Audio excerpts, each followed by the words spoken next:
in the theatre, it's apparently it's bad luck to say Macbeth out loud. It's because the play is cursed, which makes complete sense to me. You know, like of all of William Shakespeare's plays, it would be the Scottish one that's cursed. It's very much a national trait of ours, you know.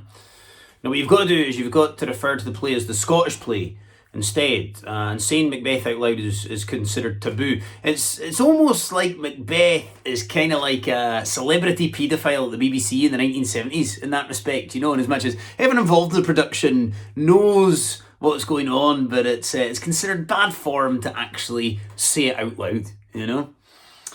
And Macbeth, it's a play about the psychological effects of power-hungry men, you know, and the kind of spiral of psychosis that political ambition can send some people on, and their kind of descent into madness that forces them to do crazed things such as making model buses out of cardboard boxes and little passengers out of toilet roll holders and stuff like that, like properly sociopathic shit that we should really be really concerned about, you know.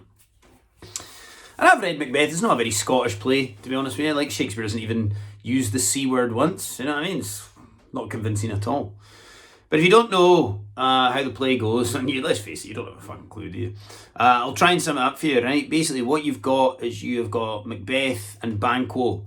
They're two generals in Duncan the First's army. They're travelling across a blasted heath, right, as you do. And they come across these three witches, and the witches tell Macbeth that he's destined to become the next king of Scotland, right? And Macbeth, he's hosting Duncan at his castle in Inverness, and Macbeth's wife, Lady Macbeth, she convinces him to kill Duncan to fulfil the witch's prophecy. So Macbeth kills the king, he declares himself king of Scotland, and Duncan's sons, Malcolm and Donald Bain, they flee. And at this point, Macbeth goes back to the witches because they're kind of like his political advisors by this stage. You know, they're kind of like an 11th century version of Dominic Cummings, in as much as all of their advice is pure fucking evil and will almost certainly result in a lot of people dying as a result of it, you know? And the witches this time, they tell Macbeth that he should look out for this guy Macduff, who's the Thane of Fife, but he's not to worry too much because no man of woman born can possibly harm him.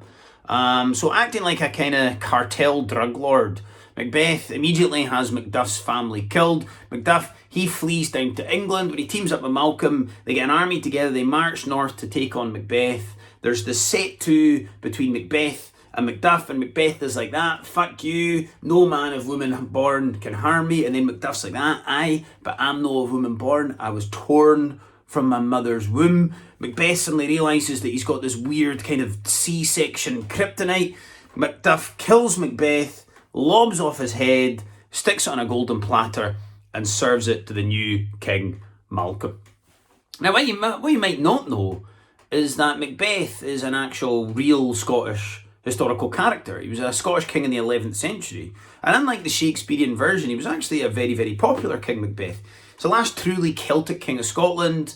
He gave to the poor. He was the first Scottish king to ever go on pilgrimage, which might not seem like that big a deal, but for a Scottish king to go away and leave Scottish people with an empty for a couple of years, like, I don't see Nicola trusting us to do that, you know, not without leaving a key with a neighbour at least, you know.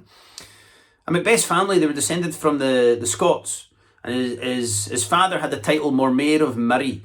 And his father was murdered by his own nephews, right? And Macbeth avenged the death of his father by burning his cousins alive. And he actually married the widow of one of the men who was responsible for killing his father. So the real Lady Macbeth, Gruach, she is a woman who married the guy who murdered her husband. Which makes her kind of less Shakespearean and more like Carol Baskin. You know, I feel a version of Macbeth where people get fed to live tigers would be certainly more entertaining than fucking floating daggers, wouldn't it, you know?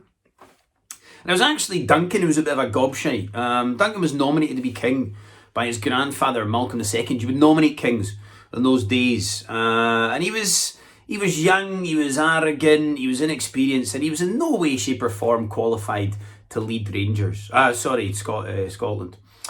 And so there's a battle between Duncan and Macbeth in 1040. Macbeth defeats Duncan, and just like in the play, Duncan's sons, Malcolm and Donald Bain, they flee. Malcolm raises an army, comes back in 1054, he defeats Macbeth, and then in 1057 at the Battle of Lunfannon, Macbeth's head is chopped off, and served on a golden platter to Malcolm, because they were right into that kind of ISIS beheading pish back in the day, you know.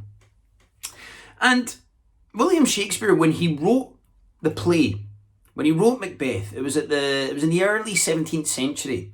And this was the time of the Union of the Crowns. This is the moment when James VI of Scotland, he inherited the throne of England and became James I of England. So you've got this Scottish guy who's now King of England, and that's why William Shakespeare wrote this play all about Scotland. It's also the reason why Shakespeare included the witches in Macbeth, because he knew that James was completely and utterly obsessed with witches. In 1597, James VI wrote a book about witches, Demonology, which laid out all of these kind of strange ideas about sorcery and witches and witchcraft. It was very much a Mein Kampf of witches. Do you know what I mean? Like, just replace the word Jews with witches, and you're pretty much there, you know?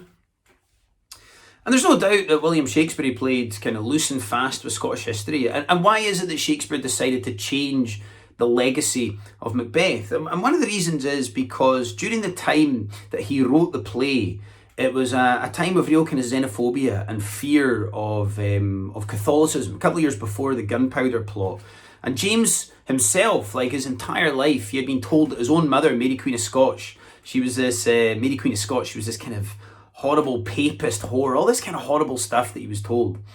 And so it would make sense to make the Celtic king, the tyrant, and the supposed descendants of James VI, the heroes. But thankfully in recent years, the good names of people like Mary Queen of Scots and Macbeth, they've been resurrected. And I encourage you this evening, ladies and gentlemen, if you're having a wee lockdown drink to yourself, to raise a glass to Macbeth and say his name out loud. Say it a few times. And if, as a result, the next time you go to the Globe Theatre, it bollockses up the next performance, well, I mean, all I've got to say is, it's Shakespeare, you know? Surely you knew it was going to be shite before you got the tickets, no? Anyway, to Macbeth, slange you.